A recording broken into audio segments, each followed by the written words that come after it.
So another Haslab has arrived. This is my third Haslab, my first non-Star Wars Haslab. And I wasn't sure if I wanted to get this. I remember when they put up the Proton pack for the Haslab, I talked to a friend of mine who is a Ghostbusters fan who's built his own pack, and I said, what do you think? He said, for the price and for what it looks like, he says it's totally worth it. So I was like, okay, I'll go ahead and do it. So let's open this guy up and check it out. Open the outer box, and we have an inner box. It says, please open from the bottom. So I'm gonna go ahead and take this out and do that. So the question is, which side is the bottom? It says open from the bottom on that side. So is that the top? Or is that the bottom? I don't know. I'm gonna open from this side, we'll see what happens. Well, I think that looks like the bottom, so I think I got it right. So there we go, we got our spiffy box here. Turn this around. Looks like a nice crate. It's taped in a couple places. Let's see what this looks like as we open it up. We just have tape. Right. Oh, there's some here on the side too. There we go. Looks like there's another box inside. Oh my gosh. So many boxes. Okay. We have something here. Much like a lot of Haslab stuff, I usually back this stuff without really worrying about a lot of stuff. Looks like we have instructions, okay? Good deal, instructions for how that works, okay? That's good to have. Good thing to have right away, too. Stuff attached to this. I feel like I need to get into here. I don't know. Oh, I see. It's done like the floor in the last Ghostbusters movie. All right, so it's supposed to move that way. So we lift up. Oh, look at that. Okay. Phantasmical samples, potentially sentient, handle extreme care. This is probably the mini puffs, I'm guessing.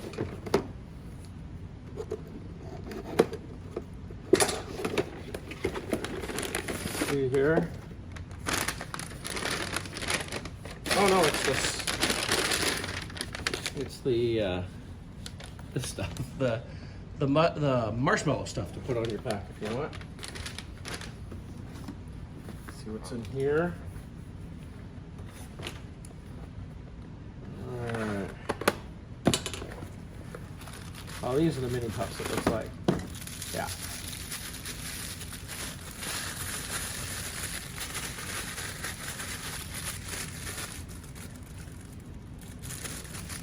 These are cute. There we got a mini puff right there. We've got this guy right here. I have this guy. I like how they're all toasted. Nice. And we have some alternate heads. Little goofy guy there. This guy here. This one right here. So all alternate heads that you can just pop on. Okay, so that's it from here. So I think we're diving into the main thing here. Pieces here. Oh, nice. I was wondering how much assembly. It doesn't look like there's going to be a lot of assembly here. Oh, this looks beautiful.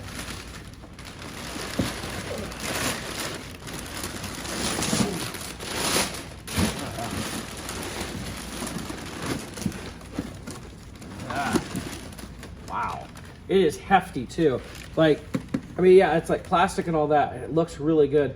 And it feels really heavy. Let me get it fully out of the box so we can take a good look at it. Gosh, there's still one more box to go in through here on the bottom. Oh, another way. I think. It says Stance Spangler Nuclear Accelerator Storage Can. Oh, okay. So we have our stickers. I'm not going to go through all the stickers right now. You can kind of see them in there. Oh, the stand is nice. I was worried the stand wasn't going to be that cool because if you bought the nuclear accelerator, the Proton one, it was, yeah, I'll put this together yet. It was very flimsy, so I'm glad to see that this is better than that. I'm gonna make sure I didn't miss anything. Assume this is the hose, so I can connect the wand. Hope this thing has batteries in it. I gotta go find batteries today.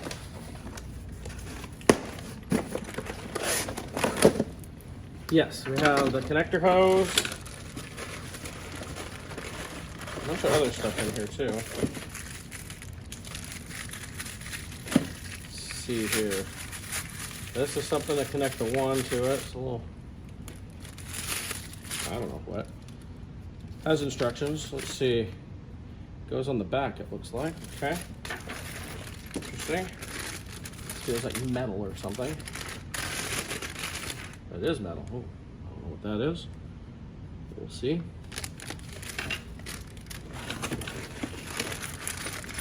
I'm not into the Ghostbusters lore the way I am with Star Wars as much, but I do love it. Oh, this is some metal hardware. This might be for setting up the stand or something. I don't know. Just let you look in there. Lots of hardware, basically. So quick word to anybody who's waiting for theirs to arrive. Have some D batteries ready. It requires 4 D batteries. There may have been something that said, make sure you have these ready. I wished I'd seen that or something, but I don't have them on me, so I can't turn it on right now. But I can at least show the detail on this. It is super cool. I can see like the switches here. There's a switch here. Seeing that this turns. So I saw another switch down in here.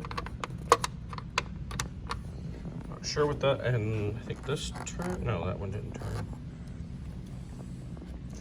But it is very well weathered. It looks very cool. I'm gonna see if I can scrounge up some D batteries so I can turn it on. Well, I'm gonna go out and get some batteries for this thing, but first let's take a look at these stickers. So these are like, this looks like the new, looks like new stickers, whereas like these are all worn and everything. So you can change that to make it look new. We have Egon's journal here. All sorts of things in there. We have just stickers, I guess. I know a lot of these stretch goals I wasn't all that interested in. I just wanted the pack more than anything, so that's pretty nice. So this piece actually goes on here. I'm not gonna put it fully on right now just because I don't know if it'll come back off. It looks like it snaps in place, and I still have to take this home and I wanna get it back in the box. So I'm gonna leave that off for right now, but that's where it goes. There's a little compartment over here on the side. You push the screw, it's a fake screw. Opens up, and I don't know, I remember them talking about this on the live streams. I don't remember what it's for, if it's just for storage or whatever. But I mean, if everybody has one, you know, everybody knows that's where you check for the wallet at Comic-Con, right? So you can take this off, so unscrew this, a good bolt there, pop this off, pull this up and off. There you go. You got, now this will be even cooler with lights. We do have a couple little switches in here. Again, it'd be cool if I had batteries. Once I have batteries, I can really check it out. I feel like, did this come out too? I don't remember. Let me look at, oh yes, that comes out. Looks like you can undo this to pull it out. Yep, there we go. There we go. You can pull it out and get all the way down in there. Again, this is probably a lot cooler with lights. Wow, that's a, oh, it's got a nut on the bottom. That's a big piece of metal right there. I'm guessing this orange cap is just to put on there for, like, if you go to Comic-Con, just to show that it's not real or whatever. Like we see with kind of realistic weapons, they want to put something orange on there. So to attach the wand, which I bought this a long time ago, you take off the cap, you pull out your battery pack. Of course, I actually have batteries for that. And you shove this in there. And it goes in, yeah, like that, okay. And then you can screw that on. Then it attaches over here. Let's see. I think I got it on. Yeah, it's got a screw thing. Get that on, there we go.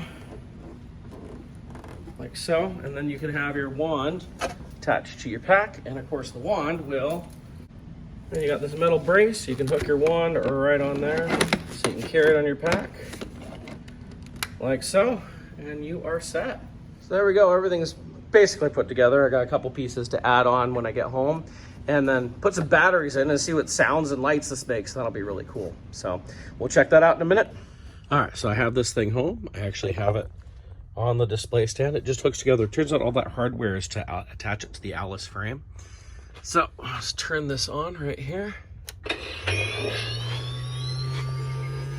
it goes. So we got that. That running great sounds. And then look in here. This did something, I thought. Maybe it's this W switch. Now this is a volume. You can turn it down. You can hear how much it's vibrating though. Isn't that crazy? It's got a pretty good sound to it. I'm gonna turn it down just a little bit right there. So, and then of course we can take this off. So take this off.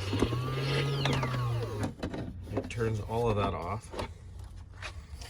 Now, so with these switches, it does make a noise when you do something with them. So I've put it in classic mode here. I'm going to switch it back on. It doesn't like it when that's not pushed up against it. So I think I have to put the deal on there. There we go. Now this is classic mode. See, it cycles a lot slower. It's not vibrating as much. It's probably because it's the motor I turned off. There's a motor in there. And I think I just turned that off. That's what was vibrating. You can see that still going over there. And that just cycles slower. And I've now flipped the top switch that's in there. And this is afterlife mode. You can see it cycles a lot quicker. There's a little bit more sound to it. As you can see, I still have the motor off. Now, you've already heard what the motor was like when I had that on. So that's going. So I think one of the last things to do is I've hooked up the neutrino wand here. I have it on classic mode and I have the motor on now. Just take the neutrino wand off up here. This is something when I realized it didn't come with a pack, I knew I had to buy. This is being completely powered now by the pack. It's got the hose in here, so it's powered completely by that. I feel like there's a new light, so I could be wrong. But it's all working here, and I think, so this now, if I hit this, the pack is actually vibrating more now too, when I'm hitting the button here to do this. Pretty interesting. All in all, this is pretty darn cool. So in the end, do I feel this was worth it? Yeah, I'm probably gonna get myself a Ghostbusters jumpsuit and do some Ghostbusters cosplay, if nothing else, just at school. But I'm pretty happy with it. It's really well detailed. I mean, you just look at all this great detail. There, the neutrino wand just switched off while it was just sitting there. The whole thing's gonna switch off. So if you let it sit there for long enough, it switches off. Such great detail, just such an awesome, awesome piece. Totally worth it. So there's a couple more things I wanted to do with this to check it out. The first is you're supposed to be able to activate the pack with the wand. So let's start with that. So there we go. We're gonna turn this on, turn that on. Oh, and that just turned on the Proton pack. Very cool. So that's kind of nice. So if you're going around at Comic-Con or whatever, or just Halloween, and you want to make sure you flip on your pack, you can just use your wand to turn it on. I think it'll turn it off too. Let's see here. Oh, here we go. Yep, there it goes. That's just with the wand. So last thing I had to do was actually put it on. And for a big guy like me, it still fits fine. I mean, the straps extend quite a bit, and I still have extra room. Like, I could tighten this up a little bit. I was able to tighten the one around the belt as well, pretty well. But there it is. I have a Proton pack on my back. I'm ready. Let's see here. Oh, it's the first time I've turned it on with it on my back. You can feel the rumble and everything. Pretty darn cool. So Hasbro, I think you made a pretty good hit with this. This is pretty, well, this too. This was cool back when I got it, but feels weird to show my back to the camera here, but this is an awesome, awesome idea. I thought it was great. I think the executions go. I know there's been some issues with the wand not fitting on the pack very well. Mine fits on there very well. It has no problem with that.